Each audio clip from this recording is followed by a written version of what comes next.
한 주간 잘 지내셨어요?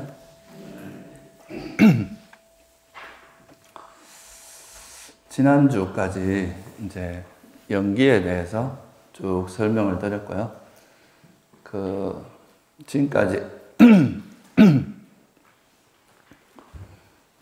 법에 대한 거하고, 그 다음에 이제 법들의 관계, 연기에 대해서 이제 설명을 드렸고, 그 두 가지를 좀 기반으로 해서, 이제 사성제라는 것이 부처님께서 이제 그런 연기나 법 이런 거를 쭉 설하시면서 최종적으로 부처님 가르침을 이제 체계적으로 정리한 것이 이제 사성제이기 때문에 그동안 이제 우리가 공부한 거는 어떻게 보면 이제 사성제를 좀 분명하게 이해하기 위한 어떻게 보면 좀 준비 과정이었다. 그렇게 이제 이해할 수 있을 것 같습니다. 그래서 오늘부터는 이제 사성제의 이제 본론인 사성제로 들어가서 이 사성제가 도대체 이제 뭘 의미하는지 그런 거에 대해서 좀 더 자세히 살펴보도록 하겠습니다. 앞에서 했던 이야기가 좀 중복되는 것도 있을 수 있는데요. 그게 어차피 이제 이 사성제라고 하는 것이 계속, 우리가 부처님 가르침은 이제 이렇게 약간 다른 내용들을 다양한 방식으로, 다양한 관점에서 이 변주를 함으로써 그 법에 대해서 조금 더, 이해가 깊어지도록 하는 그런 의미가 있기 때문에 그 점을 이제 이해하시고 다시 한번 또 이렇게 짚어본다 생각하시고 한번 살펴보시면 될 것 같습니다.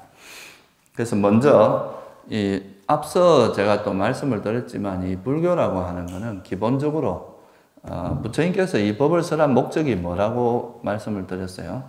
우리가 여러분들이 이제 이런 공부를 하는 목적도 그렇고 기본적으로 우리가 이제 살아가면서 수많은 괴로움을 겪고 살아가는데 그런 괴로움들을 어떻게 하면 이제 소멸하고 그 괴로움에서 벗어날 수 있을 것인가, 그 괴로움을 잠재울 수 있을 것인가, 그거에 대해서 이제 관심이 있고, 그러니까 어떻게 보면 완전한 좀 행복을 실현하기 위한 그런 것이 이제 목적이라고 할 수가 있겠죠.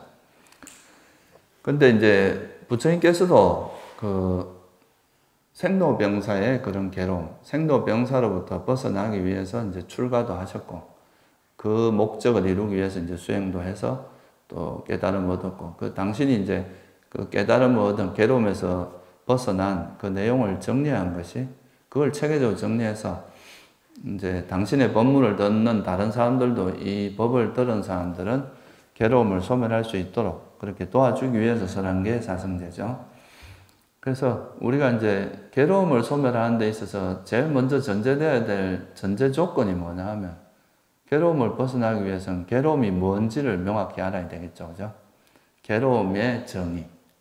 그리고, 괴로움이 뭔지를 알면 이제, 이 괴로움을 어떻게 소멸할 것인가 또는 괴로움의 원인이 뭔지도 우리가 이제 조사를 할 수 있고 또 그 원인을 제거함으로써, 어떻게 하면 괴로움이 이제 실현되는지, 괴로움의 소멸이 그것도 알 수 있고, 그리고 또 구체적으로 이 원인을 제거하는 구체적인 방법이 뭔지를 알 수가 있습니다. 그래서 결국은 이제 이 부처님 가르침은 괴로움의 정의, 괴로움이란 무엇인가, 이게 이제 하나의 중요한 파트고요. 괴로움이 뭔지를 알았으면 이제 괴로움의 소멸은 뭔가, 그게 이제 완전한 행복이죠. 그래서 괴로움과 행복에 대한 명확한 정의를 이제 알려줌으로써 우리가 노력의 방향을 명확히 하고 그 구체적인 노력의 방법론까지 제시된 것, 그게 이제 사성제다 이렇게 말할 수 있겠죠. 그래서 이제 부처님께서는 항상 당신의 가르침을 한마디로 나는 괴로움과 괴로움의 소멸에 대해서 설한다 이렇게 항상 이제 말씀을 하셨고, 그리고 이제 당신이 이렇게 이제 왕족으로 태어나셔갖고 수많은 교육을 받으셨고, 그 당대 그 사회에서 이제 통용되는 수많은 또 지식을 얼마나 많이 알고 계셨겠어요? 근데 그 많은 이제 지식이나 이런 거를 다 이래 쓰라기보다는 당신 뭐 지식을 뽐낼 수도 있는 건데 그런 게 아니라 그 많은 이제 내용 중에서도 특히나 괴로움을 소멸하는데 직접적으로 도움이 되는 그런 가르침만을 설했다.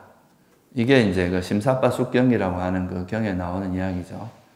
그러니까 뭐 많은 이야기를 할 수도 있지만 굳이 괴로움의 소멸에 도움이 되지 않는 것은 부처님께서 굳이 설할 필요가 없는 거죠. 이건 뭐 세속에서도 우리가 충분히 구할 수 있는 지식이니까. 근데 이제 괴로움의 소멸에 직접적으로 도움이 되는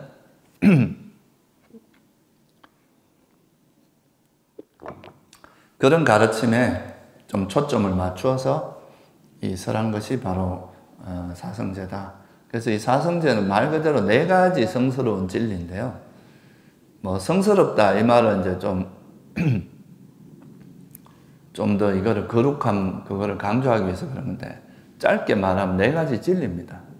그러니까 4가지 형태의 진리인데 그 진리가 첫째는 괴로움이 뭔가 괴로움에 대해서 명확히 설한 괴로움에 대한 진리.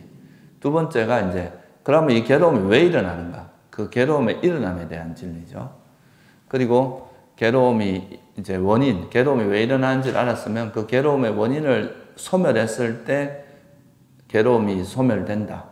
그게 이제 괴로움의 소멸에 대한 진리죠. 그리고 이제 괴로움의 소멸을 있다면, 괴로움이 소멸이 가능하다면, 실현 가능하다면, 어떻게 하면 그 괴로움의 소멸을 실제로 실현할 수 있는가? 그 방법론에 대해서 설한 게 이제 괴로움의 소멸로 인도하는 도닦음에 대한 진리죠. 그게 이제 고진멸도 이런 4가지의 진리로 설해진 겁니다. 그래서 일단 불교라는 것은 한마디로 괴로움과 괴로움의 소멸에 대한 진리다. 그래서 아누라다경이라는 경이나 뭐 여러 이제 경전의 여러 가지 경들에서 보면 부처님께서 나는 이전에도 지금에도 괴로움과 괴로움의 소멸에 대해서 천명할 뿐이다. 이제 당신이 어떤 가르침에 대해서 설하냐 물었을 때 항상 이렇게 말씀하셨다. 그래서 이제 한마디로 불교는 사성제다 이렇게 이제 말할 수 있고요. 또 하나는 이제 그러면 부처님께서 이제 굉장히 많은 법문을 설하셨단 말이에요. 소위 말해서 우리가 이제 우리나라의 해인사에 가면은 팔만대장경이라고 있잖아요.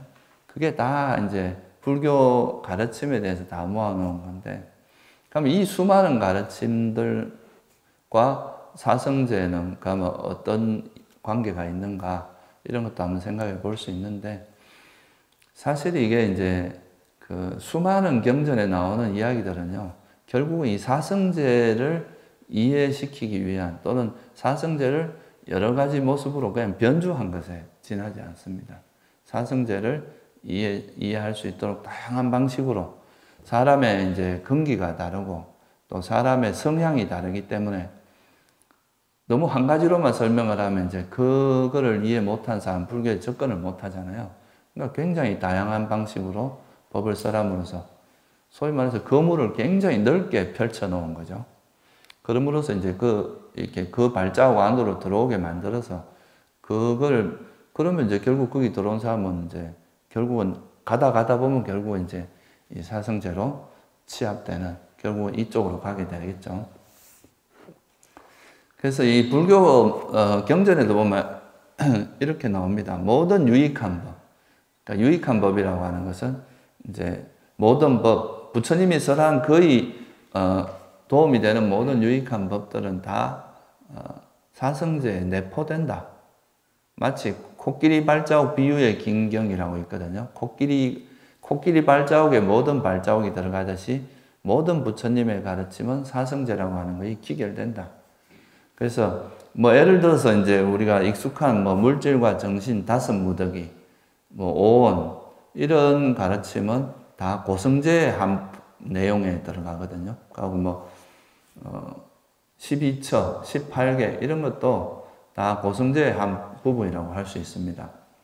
그리고 뭐 12연기 같은 거, 연기가 왜 일어나는지, 그러니까 예를 들어서 12연기에서 태어나면 왜 일어나는지 이거에 대해 설명하고 있는데, 이런 거는 또 뭐 무명과 가래 때문에 태어난다. 이거는 결국은 그 집성제의 다른 모습이거든요. 그리고 무명과 가래가 소멸하면 모든 괴로움이 소멸한다. 이건 또 멸성제의 다른 모습이라고 할 수 있어요. 그리고 뭐 우리가 또 뭐 되게 많이 알려진 것 중에 37가지 깨달음의 구성 요소라고 있잖아요. 37조도품이라고 하는. 그러니까 이건 이제 팔정도, 칠각지, 오온, 오근, 오력, 오근, 오력, 그리고 뭐 사념처, 이런 뭐 사정근, 사여의족이라고 하는 이건 전부 다 어디냐면 팔정도에 내포됩니다. 결국은 이건 도성제의 또 다른 모습이거든요. 그리고 뭐 우리가 유익한 법, 해로운 법 이런 거 이야기하는데 유익한 법은 도성제의 어떤 한 모습이라고 할 수 있고 이것도 결국은 이제 괴로움을 소멸하는데 유익한 거니까 해로운 법이라고 하는 거는 괴로움이 일어나게 만드는 원인이기 때문에 이건 또 유익한 법에 포함을 할 수 있습니다. 그래서 우리가 좀 익숙하게 알려져 있는 대부분의 가르침들은 다 사성제에 다 내포가 된다. 사성제의 범주를 벗어나는 건 없다. 소위 말해서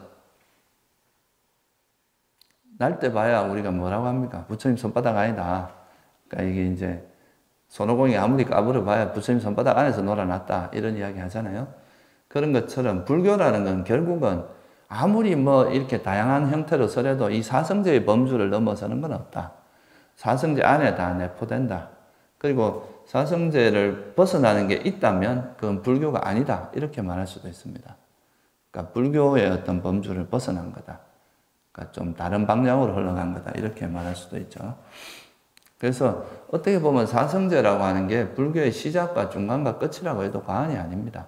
그 나머지는 이제 이거를 이해시키기 위한 어떤 다양한 변주 그리고 다양한 이제 기본이 되는 것들을 설한 거죠. 물론 사성제에 포함되지 않는 게 이제 예를 들면 보시 같은 거 이런 거는 이제 직접적으로는 사성제에 포함이 되어 있지 않은데 이런 것들은 다 그런 보시나 봉사나 이런 좋은 일을 마하고 이런 것들은 그것도 이제 넓은 의미로 말하면 도성제에 포함이 되거든요.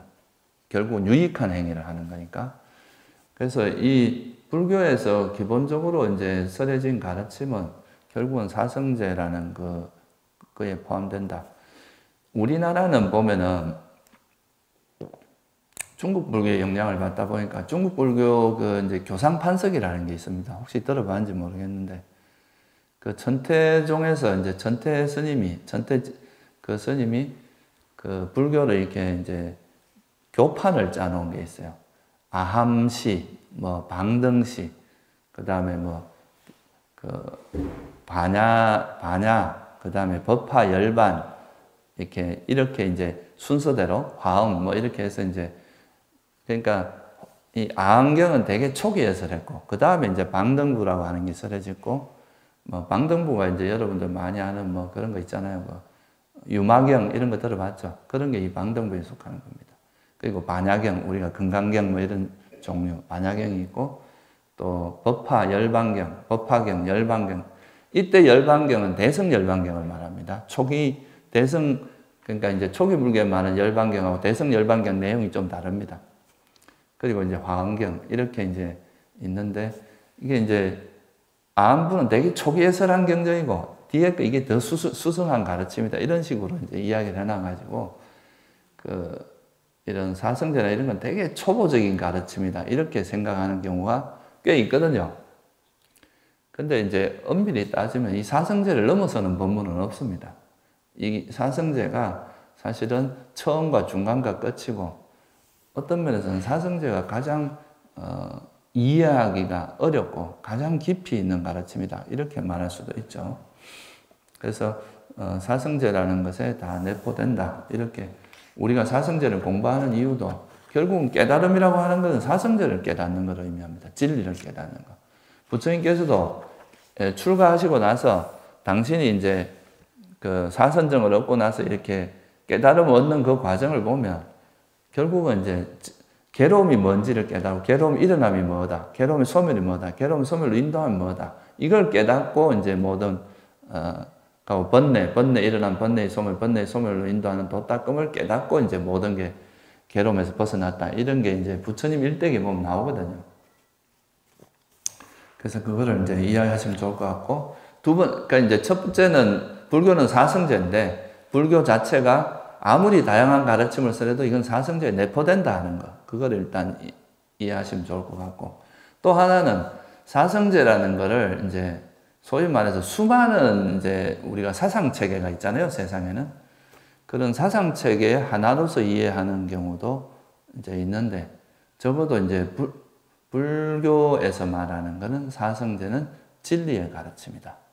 말 그대로 이 네 가지 진리잖아요. 그죠? 사자. 짜뚜, 사자라는 게, 짜뚜라는 게 네 가지라는 뜻이고, 사자라는 게 진리라는 뜻인데, 이거는 진리의 가르침이다. 그러니까 뭐, 내가 이렇게 됐으면 좋겠다 한다고 해서 이게 옳은 것도 아니고, 내가 아니라고 해서 이게 아닌 것이 되는 것도 아니고, 시대가 변한다고 해서 달라지는 것도 아니고, 이거는 그 말 그대로 여여한 이 세상 자체가 세상을 이루고 있는 진리의 가르침이라는 것. 이거를 이해하는 것도 되게 중요하거든요. 그냥 하나의 사상이라 그러면은, 내 마음에 들면 받아들이고 안 받아들이고 이럴 수도 있겠지만, 적어도 이제, 부처님께서 말씀하신 이 가르침은 이론이나 현학적 사상이나 이런 그게 아니라 하나의 진리의 가르침이다. 그리고 또 이거를 이제 스스로가 확실하게 이제 수행을 통해서 정말 이 세상이라는 게 무상하고 정말 불만족스럽고 내 것이라 할 만한 것이 없다는 걸 깨닫고 그럼에도 불구하고 이런 괴로움이 여기에 자꾸 집착을 하는 이유는 어리석기 때문이다. 그리고 그로 인해 집착이 일어나고 그로 인해서 괴로움이 일어난다. 그리고 이것이 버려지면 괴로움이 소멸할 수 있다. 이걸 버리는 구체적인 이제 방법론으로, 이건 왜냐하면 부처님께서 스스로 깨닫고 나서 당신이 깨달은 그 당신이 수행했던 방법을 정리해서 이제 가르쳐 준 게 팔정도거든요. 그렇게 해서 하면은 깨달음에 이를 수 있다. 이렇게 이제 사성제가 진리임을 확신하고 절대 이거에 대해서 의심이 일어나지 않는 사람을 수다오이라고 합니다. 수다오이라고 하는 것은 사실 이 사성제가 진리고 이 길로 가면 내가 반드시 괴로움을 소멸할 수 있다는 그런 확신, 절대 의심하지 않는 그런 사람이거든요. 우리는 수행하다가 또 진짜 이 부처님 가르침 맞나? 이렇게 의심이 일어날 수도 있지만, 수다오는 절대 그런 의심이 일어나지 않죠. 그게 이제 수다오이다. 그래서 이 사성제라는 가르침은, 단순한 그냥 이론이나 사상 중에 하나, 그러니까 수많은 이론 중에 한 가지 이렇게 접근을 하면은 이 법을 이해하기가 되게 어렵고, 이 자체가 진리의 가르침. 부처님조차도 내가 이걸 만든 게 아니라 그랬거든요. 그냥 이 세상에 존재하는 진리를 나는 어떻게 했다 그랬어요? 깨닫고 발견했을 뿐이다. 그게 이제 열애가 나든 안 나든 이 세상의 원리로서 있는 거다. 이렇게 말씀하셨거든요.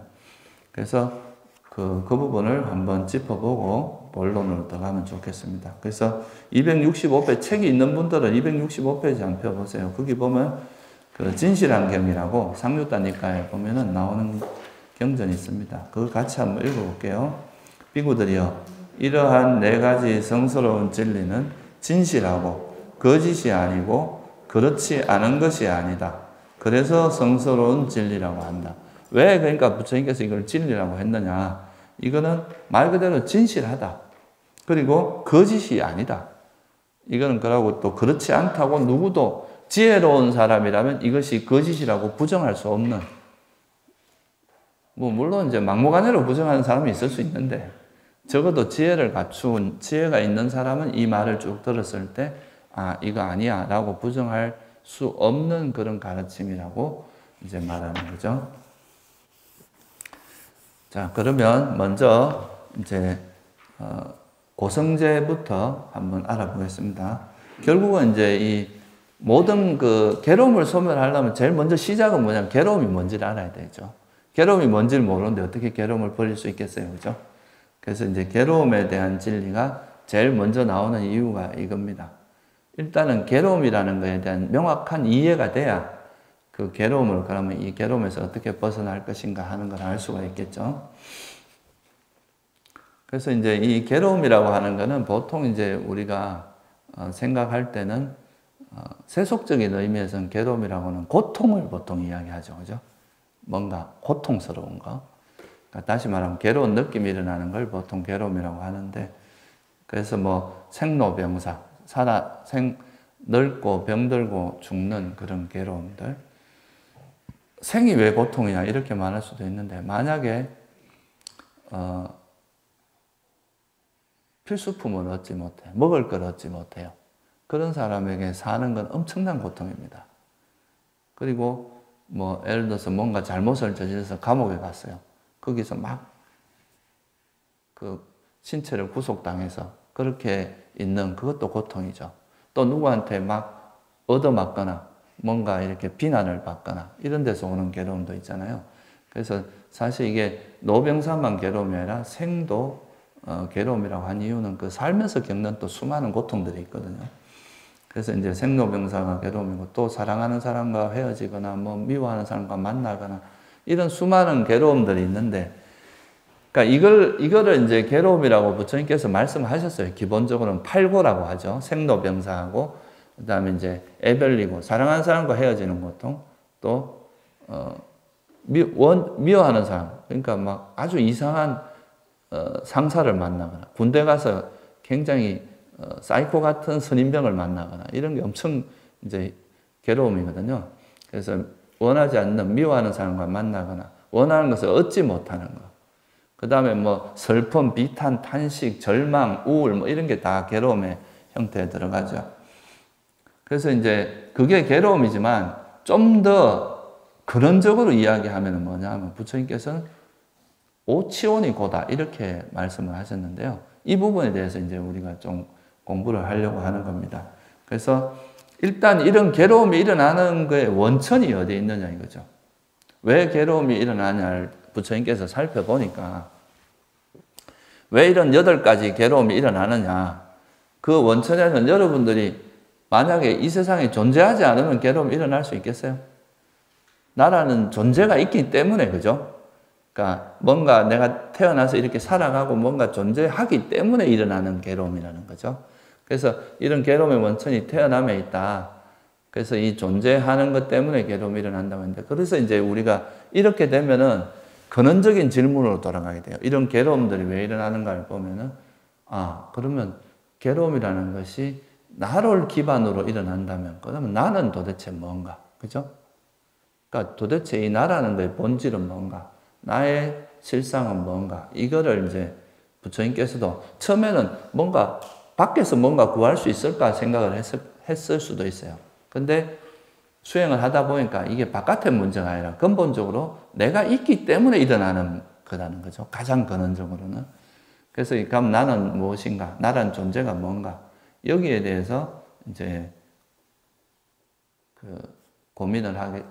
관찰을 하게 되고 숙고를 하게 됩니다. 이게 바로 윗바사나의 시작이라고도 할 수 있어요. 이게 이제 본격적인 진짜 윗바사나가 여기서부터 되는 거죠. 그래서 나라는 걸 관찰을 해보니까, 이제 물론 우리도 부처님 가르침을 안 듣고 스스로 막 관찰해서 찾아낼 수도 있지만, 그러려면 엄청나게 오랜 세월과 시행착오를 겪어야 될 수도 있는데, 부처님께서 이제 당신 스스로를 이렇게 관찰해 보니까, 나라고 하는 존재의 본질은 정신적인 것과 물질적인 것의 결합이구나. 그러니까 정신적인 요소와 물질적인 것의 결합으로 이루어져 있다. 그리고 이 정신적인 요소를 조금 더 세분화해 보니까 4가지, 느낌과 인식과 소위 말해 형성이라고 하는 형성과, 그 다음에 이 의식이라고 하는 이 4가지로 구성되어 있다. 이거를 이제 발견하신 거죠. 그래서 이제 존재의 실상, 우리가 그냥 존재라고 하면, 나, 일묵, 사람, 그 다음에 뭐, 내가 뭘 한다, 이렇게 생각하는 거는 그냥 이렇게 세속적인 관점에서 그냥 나를 표현하는 방법이 그런 것밖에 없기 때문에 그렇게 하는데, 그런 거를 떠나서 그 존재의 실제 모습이 뭔가, 실제 본질은 뭔가, 실상이 뭔가, 이거를 이제 추구해 보니까 결국은 물질적인 요소와 정신적인 요소의 결합이더라. 이거를 이제 발견하신 겁니다. 그리고 여기서 한 걸음 더 나아가면 이 존재라는 것은 물질과 정신인데 정신 물질이 또 조건에 의해서 형성된 것이기 때문에 만들어진 것이기 때문에 그것은 변하기 마련이고 이런 이제 괴로움이다. 이런 그 진리가 이제 깨닫게 되신 거죠. 부처님께서. 그거를 설명하기 위해서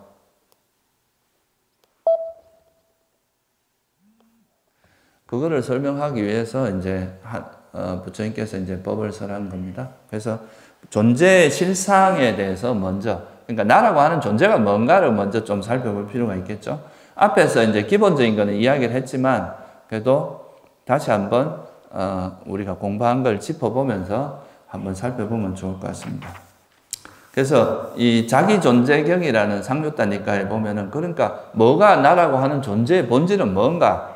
라는 거에서 그 대답을 뭐라고 했느냐 하면, 같이 한번 읽어보겠습니다. 268페이지에 그 자기존재경이라는 상류단니까에 보면 나오는 게 있어요. 같이 한번 읽어보겠습니다. 비구들이여, 그러면 어떤 것이 자기존재인가? 취착의 대상이 되는 5가지 무덕이라는 것이 그에 대한 대답이다. 어떤 것이 5인가? 취착의 대상이 되는 물질의 무덕이, 취착의 대상이 되는 느낌의 무덕이, 취착의 대상이 되는 인식의 무덕이, 취착의 대상이 되는 형성들의 무덕이, 취착의 대상이 되는 의식의 무덕이이다. 비구들이여 이를 일러 자기 존재라 한다. 그러니까 자기 존재, 우리가 나라고 하는 것의 본질을 들다 보니까 이제 물질과 정신 또는 이제 정신을 조금 더 세분화해서 느낌, 인식, 그 다음에 형성, 그리고 의식이라고 하는 요 5가지로 이루어져 있더라. 사람들이 여기에 대해서 집착을 하고 있더라. 그래서 이제 취착하는 이런 말이 들어간 겁니다. 그러니까 이게 이제 그래서 이 5 무더기가 뭔가에서부터 먼저 좀 살펴보면 좋겠어요. 크게 나누면 그냥 물질과 정신 이렇게 나누면 됩니다. 이해를 하면 되는데 여기서는 좀 더 이제 5가지로 더 나눈 이유가 있습니다. 그거는 제가 좀 이따 나중에 설명을 드릴게요. 뭐 결론부터 이야기하자면 사람들이 가장 나라고 생각하기 쉬운 대표적인 후보들을 드러내는 거예요. 사람들이 보통 나라고 생각하는 가장 대표적인 그런 것들을 5가지를 드러내서 그거를 이제 내가 이런 걸 나라고 생각하고 있구나. 근데 이걸 알고 보니까 이거는 조건 따라 생긴 법이구나. 이러면 이제 여기에 대한 애착을 버릴 수가 있거든요. 그래서 그런 차원에서 이제 설명을 한 겁니다. 그러면 첫째 이제 물질 무더기. 물질이라는 게 있고 정신, 이제 우리가 반야신경을 외울 때 맨날 색수상행식이라고 하는 거 있죠. 그죠? 그 색은 물질, 느낌, 수, 느낌, 상은 인식이고, 행은 형성, 그 다음에 식은 의식입니다. 그래서 그 5가지에 대해서 간단히 한번 살펴보겠습니다. 먼저 이제 물질이라는 것은 앞에서도 설명을 드렸지만, 물질은 이제 루빠인데, 이 루빠라는 거의 어근이 뭐냐 하면요. 어근의 뜻이 부서지다라는 뜻입니다. 그러니까 이제 물질이라고 하는 것은 어떤 형체가 있는데 이 형체가 영원한 게 아니라 부서진다는 거예요. 시간이 지나면 깨지고 부서질 수밖에 없는 그게 이제 물질이다. 그러니까 물질의 특징은 그래서 깨질 수밖에 없는, 부서질 수밖에 없는, 변형될 수밖에 없는 것이 바로 물질의 특징이다. 우리 이거 그렇잖아요. 이런 뭐 마이크라든가 이런 태블릿이라든가 이런 것도 지금은 멀쩡하지만 이 가면 갈수록 이렇게 흠도 나고 나중에 뭐 유리가 깨지기도 하고 이러다가 점점 시간이 지나면 결국은 부서지잖아요. 그러다가 이게 완전히 부서지면 부서서 다시 이제 다른 물질로 돼버리고 이런 게 있는 것처럼 물질이라고 하는 특징은 철저히 형체가 있고 그 형체가 부서지는 어떤 조건의 변화에서 서서히 부서져가는 변형되어가는 이게 특징입니다. 그게 물질이라고 하는 거죠. 그래서 이런 물질에는 크게 근본 물질과 파생된 물질이 있는데 이 근본 물질은 그러니까 지수화풍이라고 하는 땅의 요소, 그 다음에 수는 물의 요소. 땅은 고체 형태를 이야기하는 거고요. 이거는 우리가 이제 살아가기 위해서는 이런 단단한 게 있어야 우리가 지탱을 할 수 있잖아요. 우리가 그 기반을 삼아 살아갈 수 있잖아요. 여러분, 물 위에서 살기는 어렵잖아요.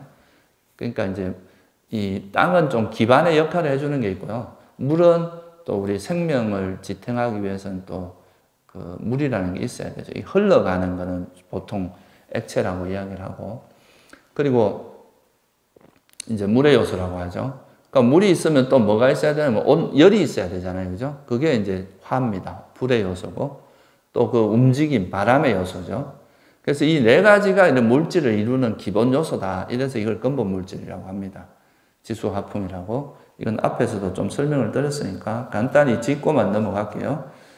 이거는 이제 물질을 구성하는 기본 요소라면은, 그럼 이런 기본 요소에서 우리가 이제 살아있는 생명체의 특징은 뭐냐 하면 뭔가를 인식하는 게 특징이거든요. 뭔가를 분별하고 인식하는 것. 그게 일어나기 위해서는 뭐가 필요하냐? 눈으로 뭔가를 보기 위해서 눈이라는 게 필요하고, 듣기 위해서는 귀가 필요하니까, 이런 이제 감각 기능의 역할, 감각 센서의 역할을 하는 게 눈, 귀, 코, 혀, 몸이죠. 그죠? 그래서 파생된 물질은 이제 눈, 귀, 코, 혀, 몸이라고 하는 요 5가지와 또 이거의 대상이 되는 형색, 소리, 냄새, 맛, 그리고 감촉, 이런 것들은 이거의 대상이 되기 때문에 이런 것도 물질에 들어가겠죠. 그죠? 그래서 이런 거를 우리가 물질로 분류를 합니다. 뭐, 물질을 분류하는 방식은 되게 물리학 같으면 이거 말고 또 다르게 분류할 수도 있겠죠. 그죠? 그렇지만 부처님은 괴로움이 어떻게 하면 이제 괴로움을 소멸할 것인가 이건데, 이 괴로움이 다 마음을 통해서 일어나기 때문에 이 결국은 정신이 어떻게 일어나는지에 거기에 포커스가 맞춰졌다고 보면 돼요.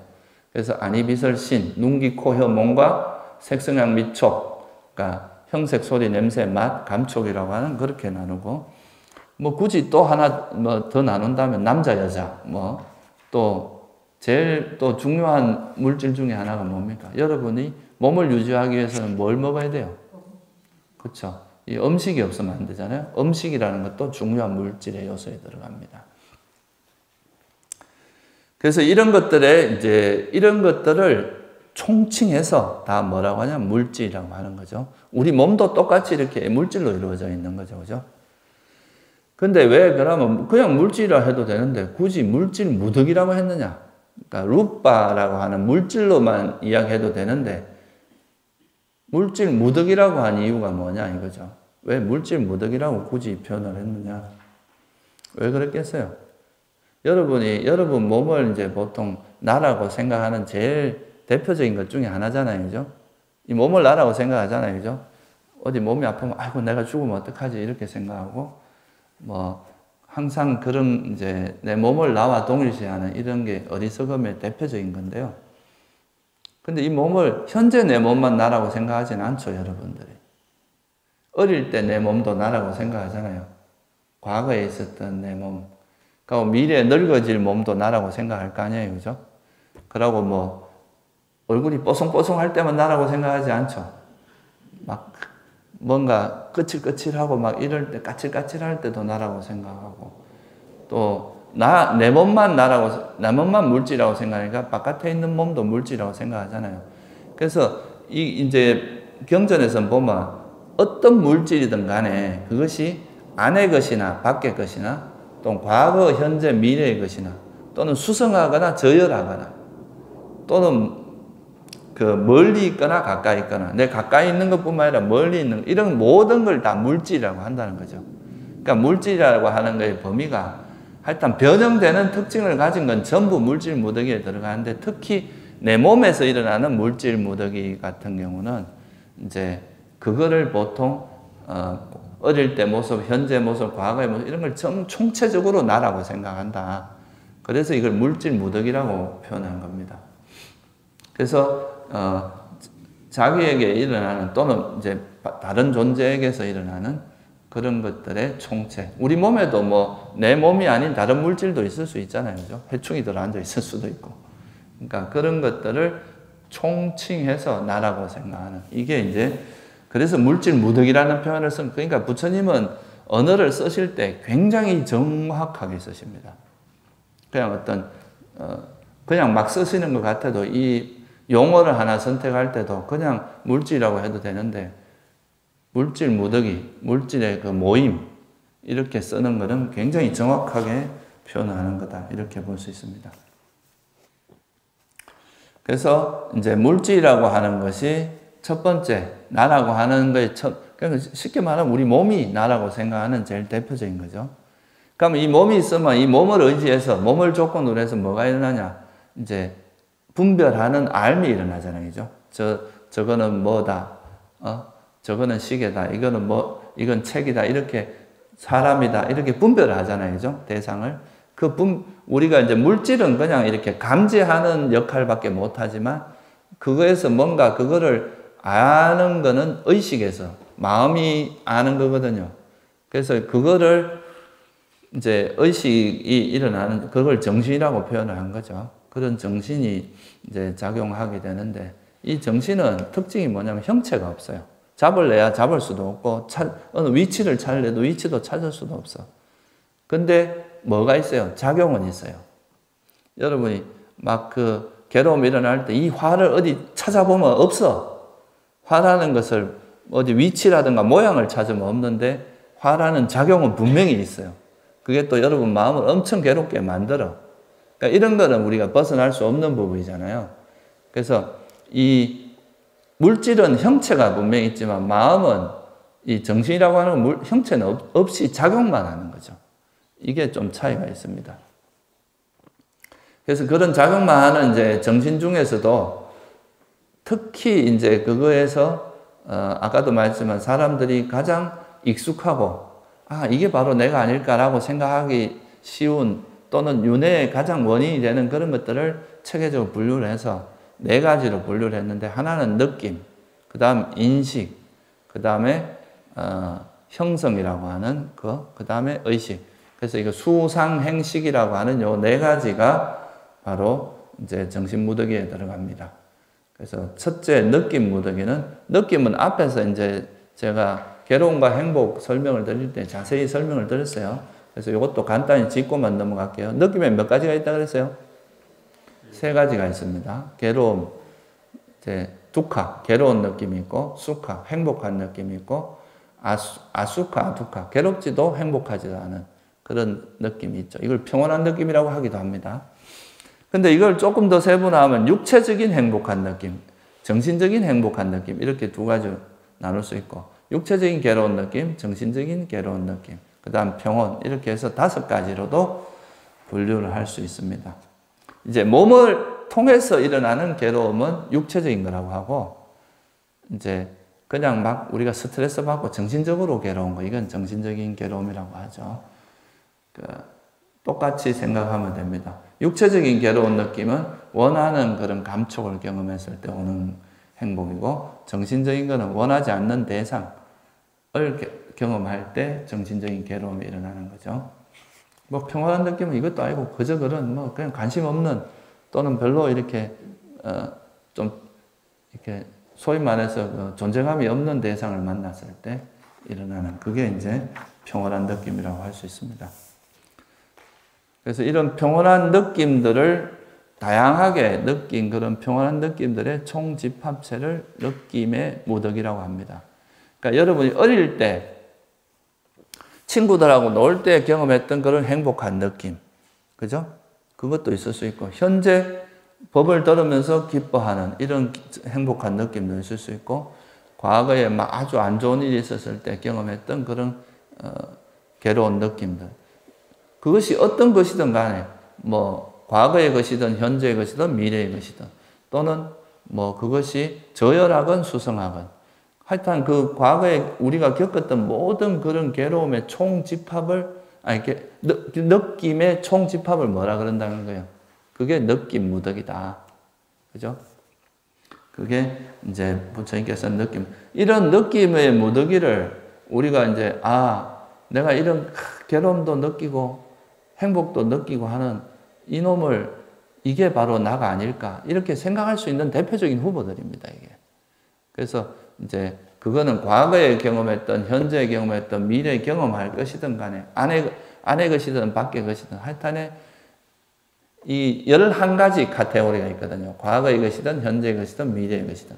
그 다음에 안의 것이든, 밖의 것이든. 그리고 가까이 있건, 멀리 있건, 수성하건, 저열하건. 그 다음에 또 뭐가 있죠? 미세하건, 저열하건, 수성하건, 그 다음에 거칠건 미세하건 이 두 가지하고 해서 총 11가지의 범주를 가지고 설명을 하고 있습니다. 경전에서 이건 정형구로 나오는 거예요. 그래서 이런 형태, 어떤 형태든 간에 총칭해서 그걸 다 느낌이라는. 그러니까 여러분이 뭔가 느낀 거는 전부 다 느낌 무더기에 들어간다. 이거 뭔가 느꼈다 그러면. 괴로움을 느끼든 행복을 느끼든 그게 강하든 약하든 어떤 형태든지 다 총칭해서 느낌의 무더기다. 그래서 우리 나라고 하는 존재는 내가 나라고 하는 것이 그러니까 어릴 때부터 쭉 흘러왔던 내 몸 또는 어릴 때부터 쭉 경험해왔던 이 느낌, 앞으로도 경험하게 될 느낌 이런 것들을 나라고 생각한다는 거예요. 그게 내가 존재라고 생각하는 거의 실체는 그런 거라는 거죠. 그 다음에는 뭐가 있어요? 인식. 인식은 뭐 하는 거라고 했습니까? 우리가 보통 이제 인식이라고 하는 거는 주로 이름 붙이는 역할, 개념을 만드는 역할, 표상을 만드는 역할을 하는 게 인식. 이거는 이제 산야, 빨리어는 산야라고 하는데 이 산야라고 하는 거는 함께 알다 이런 뜻이라고 그랬죠. together. 쌈이라는 말이 together라는 뜻이거든요. 그러니까 함께 알다. 그러니까 여기 있는 사람을 총칭해서 우리가 뭐라 그럽니까? 사람이라고 그러잖아요. 또는 뭐 불자 이렇게 다양한 형태를 묶어서 그냥 개념 지어서 이렇게 이야기할 때 이런 거를 우리가 인식이라고 하고요. 그럼 이 사람 중에서도 저기는 남자가 있고 여자가 있고 뭐 이렇게 더 세분화해서 더 세세하게 알아지는 이런 거는 의식이 작용하는 거라고 하거든요. 그래서 일단 이 인식이라고 하는 거는 되게 이제 아주 뭉퉁거려서 하는 것, 그죠? 그런 거를 인식이라고 합니다. 그래서 인식은 뭉퉁거려서 알기 때문에 사람들이 착각하기가 쉬워요. 예를 들어서 우리가 이제 어떤 사람에 대해서 대략 특징이나 표상 이런 것만 갖고 인식을 우리가 뱀이라고 하면은 이렇게 길고 이렇게 꾸불꾸불하고 이렇게 그런 걸로 생각을 하잖아요. 그럼 밤에 가다가 뭐 나무 막대기가 이렇게 뱀처럼 있으면 아이고 저 뱀이다 하고 놀래잖아요. 그게 바로 인식은 정교하지가 않기 때문에 착각을 하기가 쉬운 그런 이제 차이, 이런 단점이 있죠. 그리고 우리가 맨날 이제 아침마다 거울 보면서 뭐라 그럽니까? 저게 일묵이고 나야. 맨날 거울 쳐다보면 오늘 내가 괜찮은데 오늘 왜 이리 못생겼어? 뭐 이렇게 이제 계속 나라고 하는 인식이 자꾸 쌓이다 보면 나중에 이 인식이 고착화되는 거예요. 그러면 이게 나야. 이 보이는 이것이 나다라고 이제 확정적으로 되면서 여기서 인식의 왜곡이 일어납니다. 사실 나라고 할 만한 게 아니라 그냥 편의상 나라고 하는 건데 나라고 하는 실체가 있는 것처럼 그게 바로 아상이라고 하는 나라고 하는 뭔가가 있다고 자꾸 이제 착각하는 나라고 실체가 있다고 생각해 이런 쪽으로 변질이 되어버린다는 거죠. 고정관념이 돼가지고 그런 거에서 주된 역할을 하는 게 바로 인식입니다. 인식이라는 거는 두리뭉실하게 뭘 하기 때문에 착각하기 쉬워요. 여기다 지혜가 결합되면 이 인식이 바로 잡힐 수가 있는 거죠. 그래서 인식이라는 것은 왜곡이 잘 일어난다. 그래서 산야의 윗발라싸, 전도됐다. 우리가 반야신경에서도 전도 몽상이라고 하는 그 전도가 바로 이 윗발라싸입니다. 이 윗발라싸가 이제 가장 잘 일어나는 게 인식 때문에 그렇다는 거예요. 그 대표적인 이제 인식이 무상한 것을 영원하다고 보는 인식. 이게 이제 전형적인 왜곡된 인식이죠. 내가 없는데 내가 있다고 아는 인식. 괴로움인 것을 행복이라고 아는 것. 이런 게 다 왜곡된 인식의 한 형태입니다.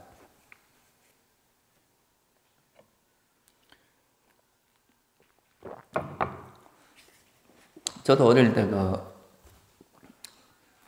그런 경험이 많이 있죠. 산에 갔는데 뭐가 하얀 게 나풀나풀하면 귀신 나타난 줄 알고 막 도망가잖아요. 그죠? 근데 그 다음날 이래 보면은 결국 벽돌 같은 거 이렇게 쌓아놓은 데다가 그 천을 덮어놓은 거 그게 바람에 흔들리는 건데 그걸 갖고 막 귀신 나타났다고 소복 입은 귀신이 나타났다고 막 도망가고 이런 게 다 인식의 왜곡입니다. 인식이 잘못되고 그러고 지나가는 사람이 있는데 누구 아니야? 툭 쳤는데 다른 사람이야. 이런 것도 인식의 왜곡이죠. 왜냐하면 두리뭉실하게 하니까 좀 더 자세히 봐야 정확한데 대충 볼 때는 이제 왜곡이 되는 그런 게 이제 중요한 겁니다. 그 중에서 가장 대표적인 게 우리가 이제 뭘 하다 보면 자기도 모르게 이게 영원한 것처럼 착각이 자꾸 일어나는 거예요. 그런 게 이제 인식의 왜곡인 거죠. 내가 아닌데 나라고 자꾸 생각을 하는 거죠. 이런 게 인식의 왜곡입니다. 그 다음에 형성무덕이라고 하는 것이 있는데요. 이 형성무덕에는 이제 행원에 우리가 느낌하고 인식을 제외한 모든 심리 현상을 그냥 이 느낌 형성무덕에 포함을 시킨 겁니다. 그러면 왜 굳이 이제 복잡하게 느낌, 인식 이렇게 하지 말고 그냥 이걸 다 심리 현상은 다 행원에 넣으면 뭐 5원이 아니라 3원이 되잖아요. 그죠? 세 가지 무더기만 되니까 훨씬 쉬운데 느낌과 인식을 따로 뺀 이유는 이 느낌을 바탕으로 뭐가 일어납니까? 우리가 느낌을 조건으로 해서 뭐가 일어나요? 우리 12연기에서 배웠잖아요. 가래가 일어나잖아요. 그러니까 이 느낌은 이 가래가 일어나는 주된 조건이고 가래가 윤회의 주된 조건이잖아요. 그러니까 우리가 괴로움이 일어나는 가장 주된 조건에 이게 되게 결정적으로 역할을 하기 때문에 느낌은 매우 중요한 그런 이제 심리 현상인 거죠. 그래서 이게 느낌을 따로 뺀 거예요. 또 인식이라고 하는 것도 지금 말씀드렸듯이 이런 왜곡이 되기가 쉽고 우리가 나라고 하는 그런 나가 없는데 나라고 생각하거나 이런 거에서 주된 역할을 하고 이런 이제 왜곡되는데 주된 역할을 할 뿐만이 아니라 또 이 느낌만 갖고는 가래가 강해지지가 않거든요. 이 인식이 또 도와줘야 이게 소위 말해서 가래가 강해집니다. 이건 예를 들자면 여러분들이 젊었을 때 이제 이성을 봤어요. 근데 이성에 딱 볼 때 좋은 느낌이 일어나, 딱 뭔가 느낌이 확 오는 거예요. 좋은 느낌이라서. 그럼 그게 대한 애착이 달라붙는데 그것만 갖고 애착이 강해지지 않거든요. 근데 이제 그 사람의 이미지가 자꾸 떠올라. 자꾸 떠오르면서 자꾸 그거에 대해서 반복해서 이제 그 느낌을 재생시키다 보면 그게 점점 강해지고 나중에 이제 사람을 만나도 얼굴도 세세하게 자꾸 들여다보고 모양을 눈도 보고 코도 보고 이렇게 귀도 보고 자꾸 이렇게 보다 보면 그 애착이 점점 강해지죠. 여러분이 자식 키울 때 그런 거 있잖아요. 그죠? 보면서 눈이 이렇게 생긴 귀가 그런 이제 모습들을 자꾸 이게 양념처럼 그래서 느낌은 밥이고 인식은 양념처럼 반찬처럼 비유를 하기도 하거든요. 그렇게 되다 보면 이 가래가 점점 이 대상에 대한 가래가 강해지는 거죠. 그래서 느낌과 인식이 그렇게 가래가 강해지는데 굉장히 큰 역할을 하기 때문에 이게 우리가 괴로움이 일어나는데 되게 결정적인 역할은 가래의 일종의 소스가 되기 때문에 이 느낌과 인식을 좀 따로 빼놓아서 강조한 측면이 있다. 이렇게 이해를 하면 됩니다.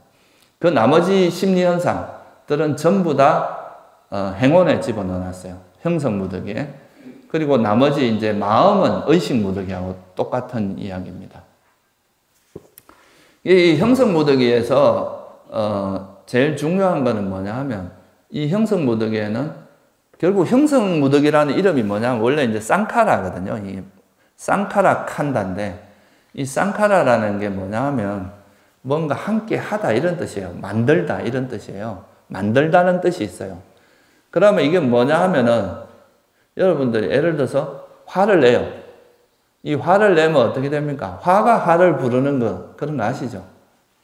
화를 내면 낼수록 화가 더 커지잖아요. 그러니까 화가 화를 불러. 화가 화를 형성합니다. 또 만들어내. 그 다음에 또 집착이 강하면 집착을 하면 할수록 점점 더 그래 되죠. 그러니까 집착이 또 집착을 만들어내. 만약에 여러분이 또 수행을 하면 할수록 삼매를 닦으면 닦을수록 삼매가 삼매를 불러냅니다. 그러니까 더 이제 삼매 잘 들게 만들죠. 지혜가 있으면 지혜가 지혜를 만들어내요. 그러니까 이것도 지혜가 지혜를 형성하죠. 그죠? 그러니까 이런 거를 그래서 이제 우리가 여기에 속한 심리 현상들은 계속 뭔가 자기 한 거에서 끝나는 게 아니라 이 심리 현상들로 인해서 또 새로운 걸 자꾸 만들어내는 형성하는 그런 특징이 있어요. 또 가래나 이런 탐진치 같은 경우는 악체에 태어나게 만드는 또 그런 힘이 있잖아요. 그 다음에 유익한 법 같은 경우는 선처에 태어나는 힘, 그러니까 이렇게 형성하게 하는 힘이 있다는 거죠. 그래서 이걸 형성무덕이다 이렇게 표현을 합니다. 지금 이제 뭐 그걸 심리현상으로 번역하기도 하는데요. 좀 그 무덕에 속한 전체적인 뜻을 물론 그게 속한 것들은 심리현상이 맞는데 이것들이 가지고 있는 특징을 드러내는 걸로 봤을 때는 형성무덕이라고 하는 게 조금 더 정확하다고 저는 생각을 해요. 그래서 이거는 이제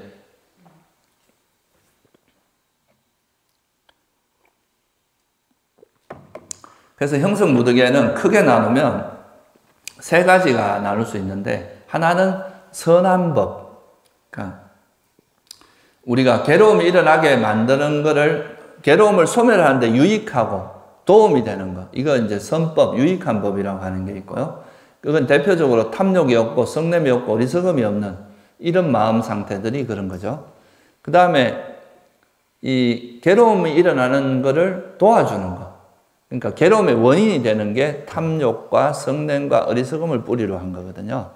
그래서 요 유익한 법과 해로운 법이 있고 그 다음에는 인식이 일어나는데 좀 되게 기본적인 역할을 하는 자기 색깔은 없는데 그 어떤 우리가 뭔가 의식이 일어나는데 도와주는 역할을 하는 것들이 있어요. 이건 이제 그러니까 이런 것들은 선법하고 결합하면 이 성질 자체도 같이 선이 되고 불선하고 결합하면 불선한 게 돼요. 예를 들면 의도 같은 게 있는데 의도는 선한 마음하고 결합하면 선한 의도가 되고 그죠? 선업이 되죠. 불선한 의도하고 결합하면 불선한 마음하고 결합하면 불선한 의도가 돼.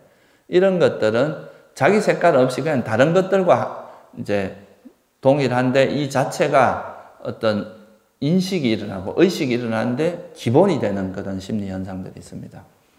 근데 여기서 제가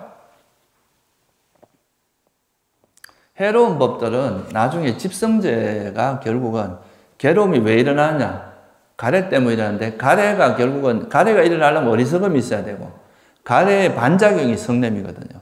그래서 결국은 가래 때문에 괴로움이 일어난단 말은 해로운 법 때문에 괴로움이 일어난다 해도 과언이 아니에요. 이거는 이제 집성제에서 자세히 설명을 드리겠습니다. 여기서는 그냥 그런 정도로 알고 계시고 유익한 법은 결국 이 괴로움의 소멸에 도움이 되는 거니까 이거는 도성제하고 관계가 있어요. 팔정도와 37보리분법 그리고 뭐 사무량 이런 것들이 다 유익한 법에 들어가는데 이건 괴로움의 소멸로 인도하는 도닦음하고 관계 있어요. 그래서 유익한 법들은 나중에 도성제를 설명할 때 같이 설명을 드리기로 하고 그래서 이제 선과 불선 이것이 사실은 제일 주택의 형성무덕에서는 제일 중요한 겁니다. 그리고 그 다음에 이제 다른 것과 같아지는 것, 그러니까 인식의 기본이 되는 것들 몇 가지만 설명을 드리고 여기서 형성무덕에는 나머지 선과 불선은 집성제하고 도성제에서 설명을 드리도록 하겠습니다. 먼저 앞에서도 한번 설명을 드린 12연계할 때 설명을 드렸는데 접촉 이게 이제 되게 중요한 거죠. 접촉이 왜 불교에서 중요하냐면 결국 접촉이라고 하는 건 뭐냐면은 센스하고 대상이 만나갖고 의식이 일어나는 게 접촉이거든요. 그죠? 안이비설 신의라고 하는 6가지 기능과 색성향 미촉법이라고 하는 6가지 대상이 만나서 뭐가 일어나는 거예요? 6의식 중에 하나가 일어나는 거, 이걸 우리가 접촉이라고 한단 말이에요. 눈과 형색이 만나서 눈의식이 일어나는 이게 접촉이란 말이에요. 결국 접촉이 있다는 것은 마음이 의식이 일어난다는 걸 뜻하거든요. 그럼 의식이 일어나면 접촉이 있으면 의식이 일어나요. 그러니까 이 세상의 모든 괴로움들은 다 뭘 통해서 일어납니까? 마음을 통해서 의식을 통해서 일어나잖아요. 그래서 한마디로 부처님께서 접촉을 조건으로 괴로움이 일어난다 이렇게 표현하거든요. 그래서 이 접촉을 통해서 우리가 세상을 알고 접촉이 있어야 세상도 일어나요. 여러분 접촉이 없으면 세상이 일어나지 않습니다. 그죠? 그래서 이 접촉이 굉장히 중요한 조건이라는 거. 그래서 접촉이라는 것이 이 또 형성무덕에서는 아주 중요한 역할을 합니다. 접촉을 조건으로 의식이 일어날 때 느낌이 일어나니까 이것 때문에 또 가래가 일어나고 이런 식으로 이제 벌어지는 거죠. 이거는 앞에서 설명을 충분히 했기 때문에 제가 간단히 넘어가겠습니다. 그 다음에 의도는 뭐예요? 그 다음에 중요한 게 의도입니다. 이 의도는 뭔가 행하려고 할 때 의도가 일어나잖아요. 아, 이걸 하고 싶어. 저걸 해야겠다. 하고자 하는 거. 뭔가 행하려고 하는 이게 의도거든요. 뭔가 하고자 하는 이게 이제 의도인데, 그 의도하는 거, 그게 의도입니다. 의도의 특징은 의도하는 거예요. 말 그대로. 그래서 이 의도를 하고 나서 뭐가 일어납니까? 몸과 말과 마음으로 어떤 행위를 하잖아요. 그죠? 몸으로 짓는 행위. 그러니까 살생, 도둑질, 음행 같은 말로 짓는 거. 거짓말이나 거친말, 이간질, 쓸데없는 말, 이런 게 있고, 마음으로 짓는 거. 집착이나 성냄이나 사견, 이런 게 일어나죠. 그래서 그래서 의도를 뭐라고 한다 그랬습니까? 의도가 업이다. 불교에서는 의도한 뒤 몸과 말과 마음으로 업을 짓는다. 이렇게 표현하거든요.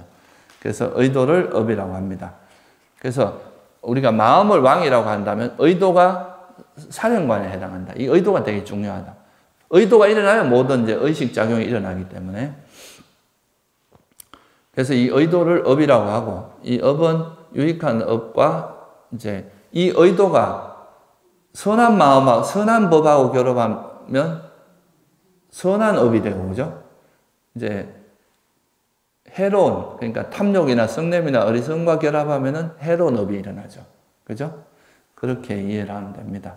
그래서 이 의도 자체는 색깔이 없지만 이제 선과 결합하느냐 불선한 결합하느냐에 따라 달라진다. 그 다음 세 번째가 뭐가 있냐? 마나시까라. 이건 뭐예요? 주의라고 번역하기도 하고 마음 기울이기라고 번역하기도 하고 초기불전정본에서 마음의 잡돌이함이라고 번역을 했어요. 그러니까 이제 가장 많이 이제 쓰는 거는 영어에서는 이제 주의, attention 이렇게 번역을 많이 하고요. 기본적으로 마음을 기울인다, 마음이 간다. 원어 뜻이 그렇습니다. 이게 마나스가 마음이고 까로틴가 이게 이제 행하다 이런 뜻이거든요. 그래서 이 중국에서는 작의라고 번역을 했어요. 의가 마음이라는 뜻이거든요. 마음을 짓는다 이런 뜻이, 마음을 행한다 이런 뜻이에요.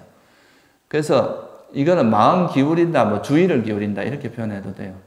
근데 이 마음 기울임이라고 하는 거는 결국 이 대상에서 이제 어떤 대상이 나타났을 때 내가 예를 들어서 이렇게 소리를 이렇게 치면 마음이 이쪽으로 싹 쏠리잖아요. 그죠? 마음이 이쪽으로, 이 소리 쪽으로 마음이 향하게 되는데 그렇게 마음을 그 대상으로 향하게 하는 게 바로 이 마음 기울임, 마나시까라의 역할이다. 어떤 마음으로 향하게 하는 게. 그래서 이거를 그냥 마음 기울임 또는 주의 이렇게 번역, 뭔가 주의를 주는 거죠. 그 대상에. 그게 이제 향하게 한다 이렇게 번역할 수도 있고요. 근데 여기서 이제 이 주의를 할 때 이제 가장 중요한 요소 중에 하나가 이제 현명하게 마음을 기울인다. 어리석게 마음을 기울인다. 그러니까 그런 말 들어봤죠, 그죠? 이 마음을 이렇게 대상으로 마음을 쓸 때 우리가 우리가 지혜가 좀 많이 개발된 사람은 지혜롭게 마음을 쓰는 거예요. 마음을 향하게 하는 거. 맨날 어리석게 막 나쁜 짓만 하는 사람들은 어리석게 마음을 쓰기가 쉽죠. 그래서 이게 이제 지혜롭게 마음을 기울이느냐, 어리석게 마음을 기울이느냐에 따라서 지혜롭게 마음을 기울이면 선법이 일어나고 어리석게 마음을 기울이면 해로운 법이 일어난다. 이렇게 이제 구분할 수가 있습니다. 그래서 우리가 수행하는 거는 계속 이제 평소에 지혜를 많이 닦은 사람은 어떤 대상을 만나도 지혜롭게 마음을 기울일 수가 있어요. 그러면 이제 나중에 번뇌가 안 일어나겠죠. 그죠? 그러면서 이제 그 어떤 해로운 법도 일어나지 않는 그런 상태가 될 수가 있겠죠. 그 아라한들은 항상 지혜롭게 마음을 기울이는 분이다. 이렇게 말할 수가 있겠죠. 그래서 그게 이제 있고요. 그 다음에 의욕이라고 하는 거 한 가지 설명을 해보면요. 의욕이라고 하는 거는 보통 이제 찬다라고 번역을 하는데요. 찬다는 영어로는 desire입니다. 뭔가 하고자 하는 거예요. 뭔가 수행을 해야 되는데 하고 의욕을 일으키고 오늘 빨리 끝나고 가서 밥을 먹어야 되는데 의욕을 일으키고 이런 게 이제 의욕입니다. 근데 이 의욕이라고 하는 것 자체는 이제 색깔이 없는데 예를 들어서 내가 수행을 하기 위해서 의욕을 일으킨 이런 거는 이제 아주 좋은 의욕이잖아요. 굿 찬답니다. 좋은 의욕이죠. 근데 내가 저 사람이 나한테 나를 저렇게 무시하는데 저걸 어떻게 하면 내가 혼내줄까? 저 사람 어떻게 하면 괴롭힐까? 이런 거는 나쁜 의도로 하는 거잖아요. 그죠? 이런 거는 나쁜 찬다죠. 그러니까 찬다 자체가, 의욕 자체가 나쁜 건 아닌데, 이게 이제 선법하고 결합하면 되게 좋은 의욕이 되고, 이제 그 불선법하고 결합하면 나쁜 의도가 되는 거죠. 그러니까 여러분이 우리가 그런 이야기를 많이 해요. 선생님, 부처가 되려고 하는 것도 다 욕심 아닙니까? 집착 아닙니까? 이런 이야기를 하는데, 그거는 이제 하고자 하는 그 자체가 집착은 아니고, 집착이라고 하는 건 그 대상에 달라붙어서 이제 안 떨어지려고 하는, 그 포기하지 않으려고 하는 이게 집착이고요. 뭔가를 하려고 하는 것 자체는 그 나쁜 건 아니다. 그게 집착하고 함께 결합해서 로바 찬다. 그러니까 탐욕과 함께한 의욕이 되면 이건 안 좋은 거죠. 그죠? 이런 거는 문제를 일으킵니다. 근데 안냐 찬다. 지혜와 함께한, 지혜와 결합된 그런 의욕 같은 경우는 오히려 유익하다는 거죠. 여러분이 수행하려고 의욕을 일으키고 이런 거는 유익한 거거든요. 그래서 사여의족에 보면 뭐가 있어요? 4가지 그 성취 수단이라고 하는 거의 첫 번째가 뭡니까? 이 의욕입니다. 찬다입니다. 찬다. 여러분이 뭔가를 이루기 위해서는 그 의욕, 열의가 없으면 안 되거든요. 아이, 수행해도 되고 안 해도 되지. 이러고 열의가 쑥 빠져버리면 수행이 될 수가 없잖아요. 그러니까 이 열의가 있어야 되거든요. 그래서 이 열의도 그 형성무덕에 속한다. 그래서 이런 것들은 그 자체로는 선, 불선이다 말할 수 없는데, 이게 이제 선과 결합하면 이것도 선으로 바뀌고, 불선하고 결합하면 이것도 불선이 되는 그런 심리 현상이고, 또 인식이 일어나는데 굉장히 주된 역할을 하는 것들이다. 이렇게 이해를 하시면 될 것 같아요. 그 다음에 마지막으로 이제 의식무덕이가 있어요. 의식. 이거는 마음하고 똑같은 말입니다. 앞에서도 설명을 드렸지만, 마음, 의식, 이제 빨리어로는 찢다라 하죠. 마음은 찢다고, 의식은 윈냐나, 이거는 이제 하고, 그 다음에 그 마노라는 게 있어요. 마노. 이거는 중국에서는 의로 번역해요. 이것도 똑같이 마음하고 똑같은 말입니다. 그래서 마음이나 마노나 의식은 같은 말이기 때문에 그냥 마음이나 의식 2가지 중에 1가지 용어로 쓰면 됩니다.